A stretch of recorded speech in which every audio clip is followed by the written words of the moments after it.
আমরা বলতে চাই আসল বাস্টার্ড, আসল কালপিট এই জুলফিকার আলী রাজু। ব্যবস্থাপক, এই ব্যবস্থাপকের পদত্যাগ চাই আমরা। এই ব্যবস্থাপক কথা জানে না কিভাবে এই সমস্ত পদে এই সব লোক থাকে, জানে নিয়োগ ছাড়া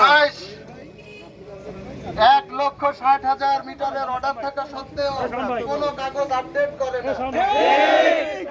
কোনো কাজ নাই। তার কাজ অফিসের গাড়ি নিয়ে নেতা লিক করে বেড়ায়, তার অফিস করার কোনো মন নাই।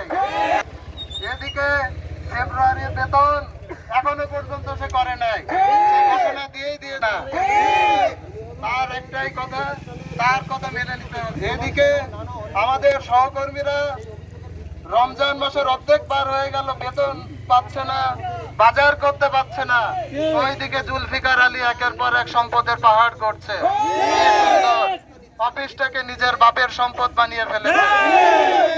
একের পর এক বাড়ি কিনছে, ফ্ল্যাট কিনছে, অমুক করছে, হ্যান করছে, ত্যান করছে। কি আশ্চর্য ব্যাপার স্যাপার।